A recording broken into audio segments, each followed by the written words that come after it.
T morning. એકવાર ગણેશજી અને કાર્તિકેય વચ્ચે શરત લાગી. એ વાર્તા તો યાદ હશે જ. ગણેશજી અને કાર્તિકેય બંને જણાએ સમગ્ર સૃષ્ટિની 7 પરિક્રમા કરવાની શરત હતી અને કોણ સૌથી જલ્દી ચક્કર કાપે એ જોવાનું હતું. અને ગણેશજીએ પોતાના મમ્મી પપ્પા શંકર પાર્વતીને બેસાડીને એમની આસપાસ ગોળ ગોળ પરિક્રમા કરી લીધી. આવું બધું હતું ને વાર્તામાં, યાદ છે? આ વાર્તામાંથી એક વસ્તુ શીખવાની છે કે આપણી મહેનત વિનયપૂર્ણ હોવી જોઈએ. ઘણા લોકો છે ને એવી કમ્પ્લેન કરતા હોય કે હું આટલું કામ કરું છું, આટલું દોડું છું, મને કોઈ ક્રેડિટ નથી મળતી, મને કોઈ રેકગ્નાઇઝ નથી કરતું, આટલી મહેનત કર્યા પછી મને મારું ધાર્યું ફળ નથી મળતું, રિઝલ્ટ જે મળવું જોઈએ મળતું નથી. એનું કારણ એ છે કે એ પુરુષાર્થમાં વિનયનું તત્વ મિસિંગ છે. ક્યાં, ક્યારે, કેટલી, કેવી રીતે મહેનત કરવી, કેવી રીતે એફર્ટ્સ કરવા, એનો ખ્યાલ હોવો જ જોઈએ.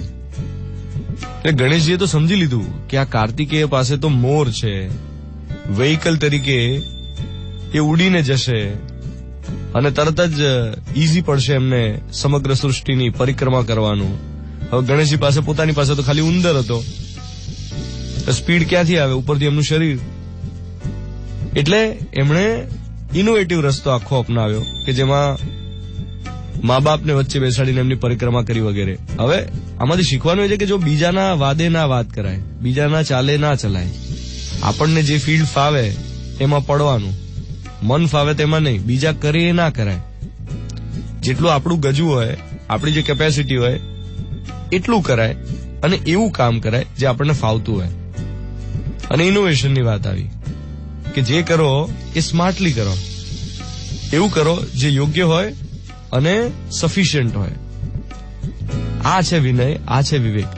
હવે આ તો એક નાનકડી વાર્તા, આજે શિવરાત્રી છે એટલે મને યાદ આવી અને એમાંથી મેં એનું સિમ્બોલિઝમ થોડું શેર કર્યું. બટ ધ મોર્નિંગ મંત્ર ઇઝ કે આપણે નાનપણથી અત્યાર સુધીમાં આવી ઘણી બધી વાર્તાઓ સાંભળી છે, પણ ક્યારે એના સિમ્બોલિઝમ વિશે વિચાર્યું નથી. ક્યારે એવું નથી વિચાર્યું કે એમાંથી શીખવા શું મળે. ખાલી વાર્તા તરીકે એને સાંભળી હોય, પછી એમાંથી સાર શું નીકળતો હોય અને એને અપનાવી કેવી રીતે શકાય એની પર આપણું બહુ ફોકસ હોતું નથી.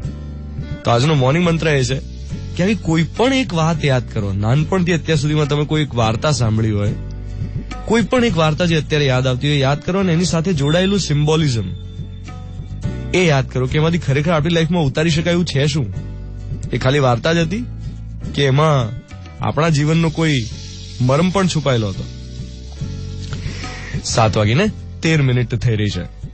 13 ફેબ્રુઆરી 2018 ટ્યુઝડે મોર્નિંગ.